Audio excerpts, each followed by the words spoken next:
Hello everybody, just want to put a little thing at the beginning here just in case anybody was confused as to whether I put this on a wrong channel or not. I did not. The wrestling reviews and predictions starting now are moving back to this channel. I've decided that I'm loving so much what I'm doing with the 316 review stuff, with the Godzilla and the MCU stuff, that I want to keep that channel solely that stuff and not have the wrestling stuff integrated with it, but I still want to do the wrestling stuff, so I'm moving it back to this channel. So going forward, I'll be doing predictions. That's the word I was looking for. And reviews. I combine them into produce. Predictions and reviews for both AEW and WWE events on this channel going forward. And with that note, I hope you enjoy the video. Hola mis amigos and possible amigas, my name is Taffrey16, and welcome to my review of AEW Revolution 2020. After WWE's semi-annual Super Saudi shit show was, well, exactly that, a shit show, we needed a good pay-per-view out of AEW, and guess what? They delivered. So this pay-per-view apparently had a dark match. It was a pre-show dark match. It was a pre-pre-show dark match. There was a pre-show. There was a dark match before it even pre-show. Why didn't you show it on the pre-show? I don't know. But Britt Baker and Penelope Ford beat Riho and Yuki Sakazawa. Didn't see it because they didn't broadcast it, so I don't know anything about it.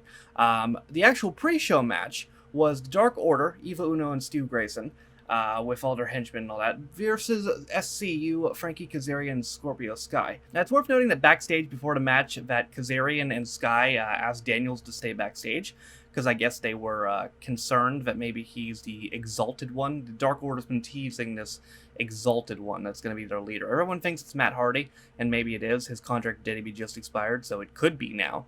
I feel like it's a little obvious, but will we find out who it is tonight? Well, first we have had the match. So the Dark Order ended up winning because the Minions got involved. It wasn't clean. I forget who pinned who. I think it might have been Grayson pinning Kazarian. It lasted 9 minutes and 25 seconds. It was an alright match. Dark Order they're more of a gimmick. You know, they're not... Well, Grayson's not bad. Uno's not great in the ring, but because SCU were great. So it was fine. For a pre-show tag match under 10 minutes, it was fine. We were all waiting to see if we would get to the Exalted One, and guess what? The Exalted One's apparent music hits, and the dude in the hood comes down, and it's Daniels! And he's the Exalted One, right? No, he comes down to make the save. Also, I forgot to mention, right before Daniels came out, Colt Cabana came out and tried to make the save, but he was too beat down because he's Colt Cabana.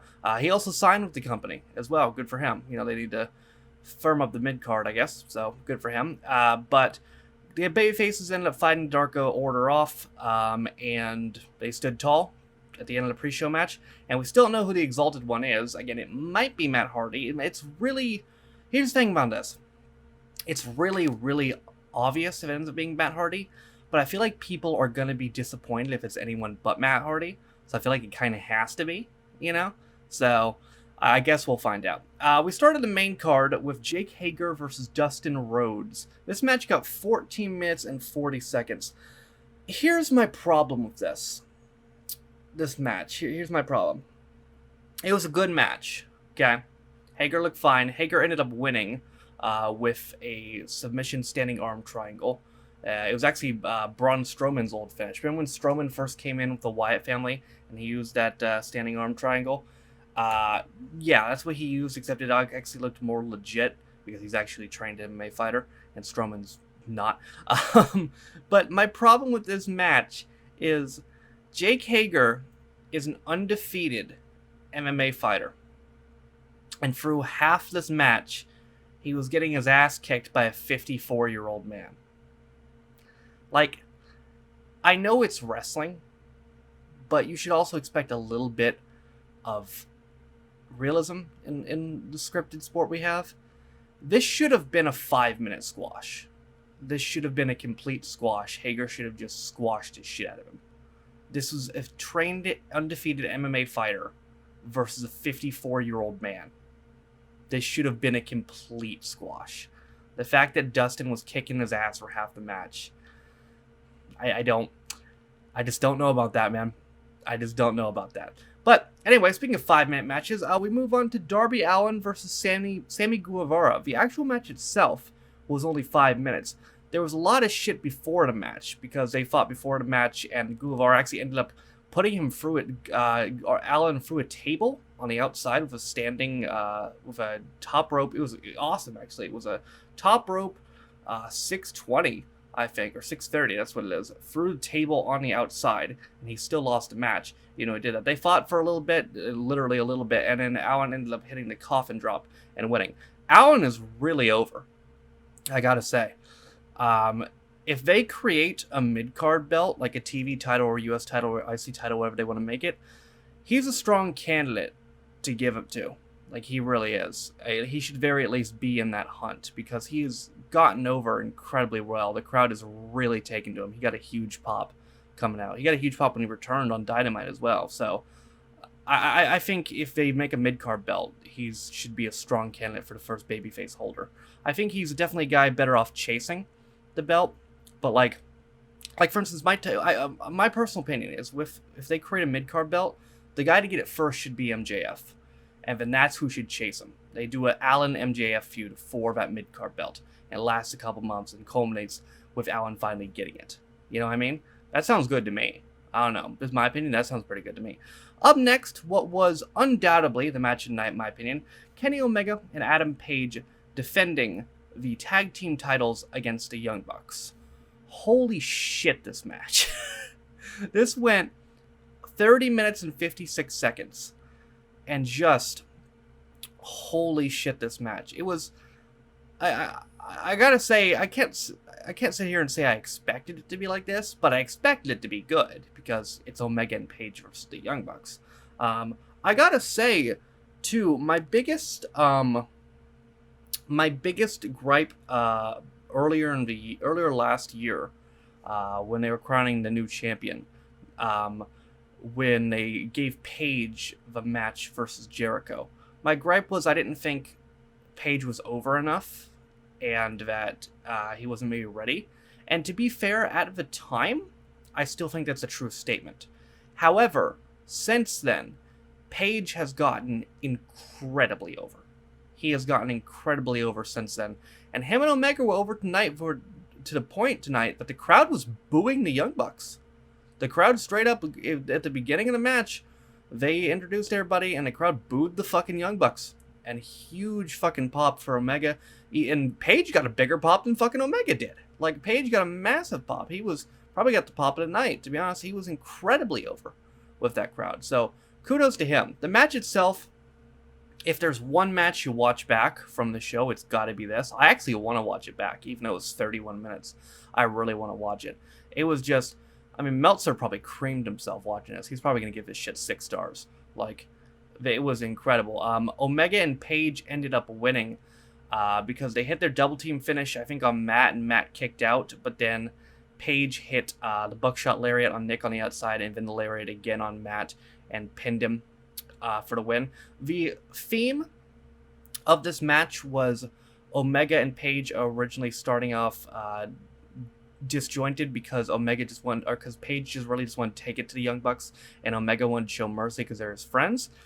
But they slowly glued together as the match went on, because the Young Bucks themselves started playing heel, and they started being ruthless towards Omega, which prompted Omega to get on Page's side, and it united them against the Young Bucks and prompted Omega to be more ruthless. And it was a really, really well done story. I mean, anyone who says these guys don't know how to tell stories, that's just not true.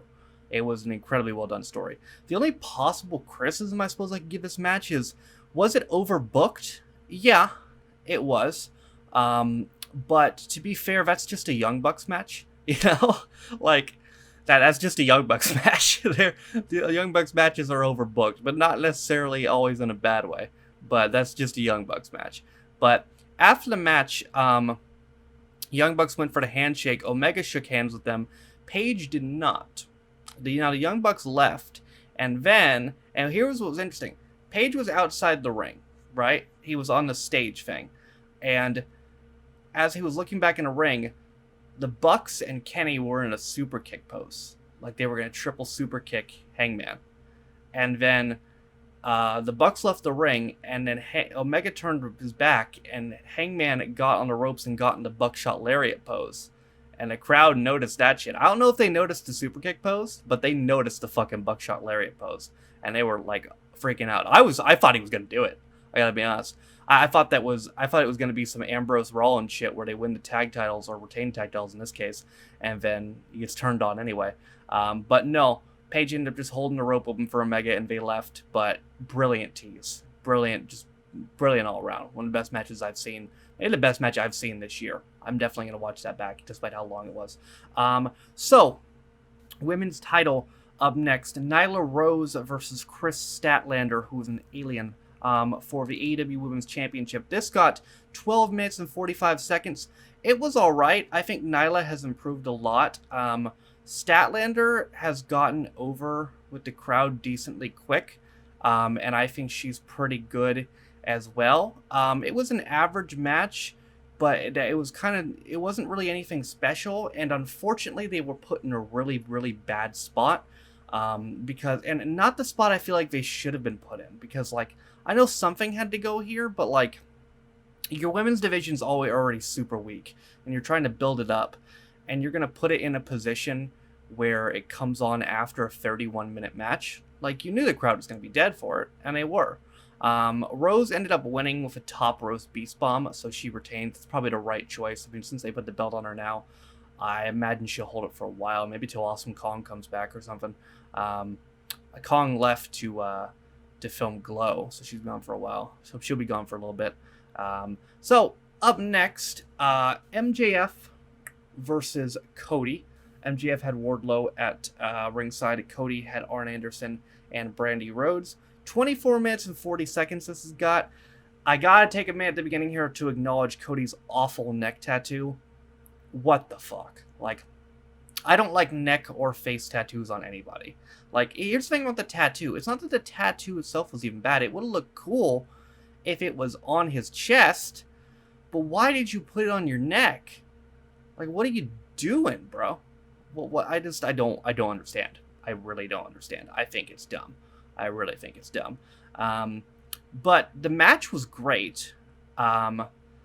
It was some great back and forth. At one point, Brandy, because she's dumb, I guess, tried to jump onto Wardlow, and of course he caught her, and then he put her down, and Cody charged at Wardlow, but he stepped out of the way, and he accidentally booted Anderson in the face. And that was a good spot there, because it put it in the back of the audience's mind of like, oh, maybe Anderson could turn on Cody. He didn't, but it puts that in the back of your mind as a motive. Cody ended up taking control near the end and hit 2 crossroads, but he didn't go for the pin. He went for a third one, but then MJF, who had that diamond ring he won a couple months ago, he had it in his trunks. He hit Cody in the face with it, and MJF wins. Not clean, but he wins. And I think that is absolutely the right call, because there's so much more you can get out of this feud. This doesn't have to end now at all, and if Cody would have won, it would have just ended. You know, like, that's it. MJF has no momentum or whatever. Cody can get his win back at a later date. This was absolutely the right call. Great match, probably second best match in the night. And yeah, good decision to put MJF over. So, co-main event, Pac versus Orange Cassidy. This was just fun. This got 13 minutes exactly. Orange Cassidy is more over than the moon. Like, it's incredible how over he is. The crowd just takes to him so well. And he's actually a good wrestler. We actually got to see him wrestle a bit, and he's actually a pretty damn good wrestler. Pac's facial expressions throughout the whole match were incredible. Pac even partook in a silliness a little bit, and which surprised me a little bit, because Pac always took me. I always took him as a guy who takes himself a little way too serious, especially with, the rumors about him refusing to leave or to lose early in his AEW run, and the way he left the WWE when they pushed him to the moon in 205 Live, but then didn't like it anyway and left. I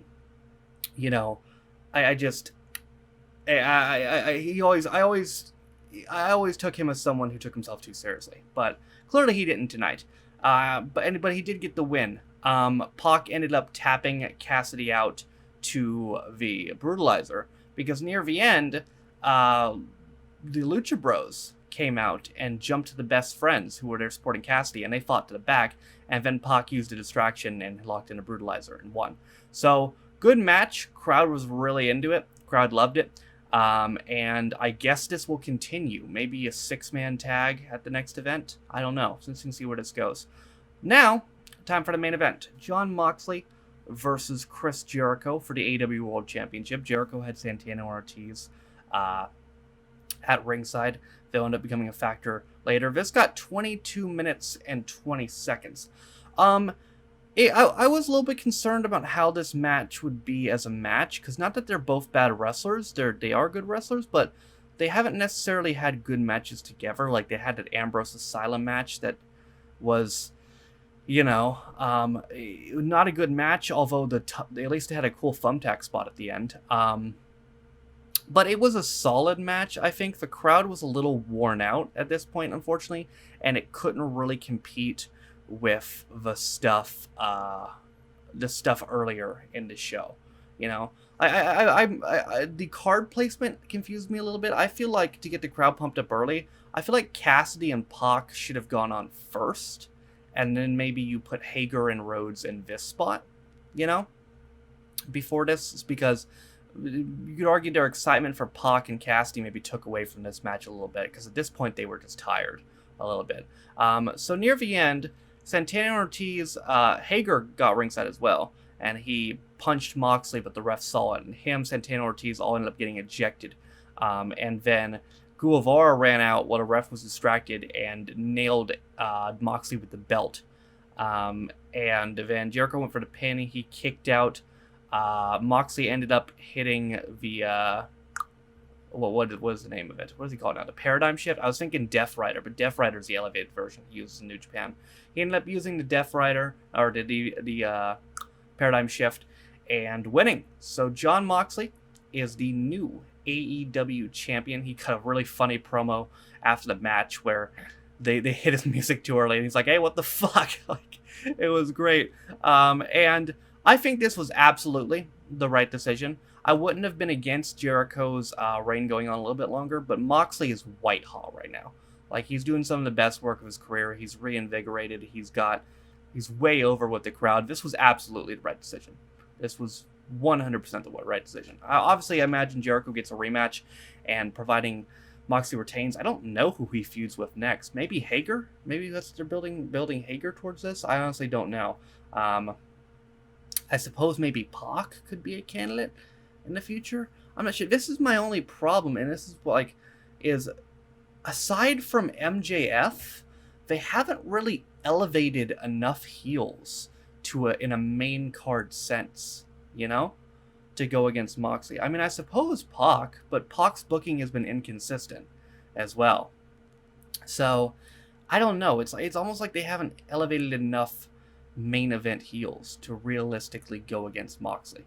That may be my biggest problem with AEW at the moment. They need to elevate more guys. So yeah, overall, great fucking show. The Young Bucks versus Omega and Page match blew me out of the water. It was fantastic. If you're gonna go back and watch one thing, watch this. Hager and Rhodes, again, it should have been a squash, but it was fine. Allen and Guevara was fun. Rose and Statlander were put in a bad spot, but they didn't have a bad match. MJF versus Cody was really fun, and good job putting MJF over. Pac and Cassidy was immense fun. Crowd played a huge role in that. And then Moxley winning the title was the right move. So what is next for AEW? Well, they only have 4 pay-per-views a year, if you didn't know. And what's next is the 2nd annual Double or Nothing, which is scheduled for May 23rd in Vegas. So that is what is currently scheduled right now. It's funny, this poster on the Wikipedia page is actually a little bit outdated because it shows Riho holding the women's championship and Jericho holding it. They should probably get a new poster. But yeah, so it'll be a little bit before we come up with another AEW review, because they're trying to not make the mistake JDB is doing, because JDB has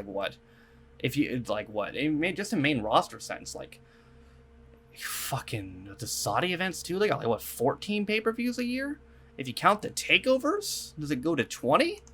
How How many pay-per-views did the WWE have in 2019? Let me see. There's got to be a Wikipedia page on this or something. Here we go. They had, in 2019, counting takeovers and live specials, a total of 27 events. This is counting the Shield's final chapter, the Evolve event they broadcast, Smackville, just counting everything they broadcast on the network, 23 events. If we're going to take non-network exclusives, let's see, 1, 2, 3, 4, 5, 6, 7, 8, 9, 10, 11, 12, 13, 14. Yeah, 14. I was right. Because there's monthly pay-per-views plus 2 fucking Saudi events. And then there was 2 NXT UK takeovers and then 1, 2, 3, 4, 5, 6 NXT takeovers.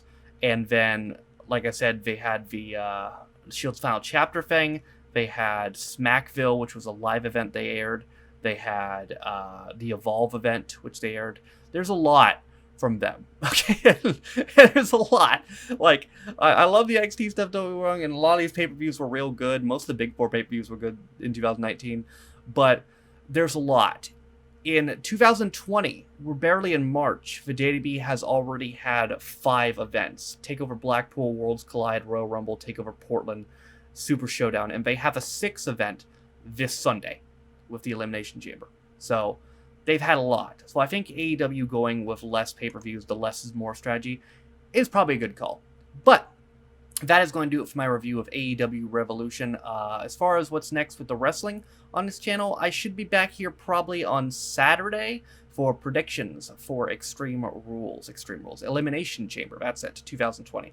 But that's going to do it for me today. Thank you guys for watching. If you liked it, be sure to like it. If you didn't like it, don't. If you want to follow any of my social media links, my Twitch, where I stream every single day, my second channel, Free Stream Views, my Twitter, if you want to follow me, my Patreon, if you want to support me, or my Daily Motion, all those things are in the description. Thank you to all 35 of my Patrons currently linked in the description.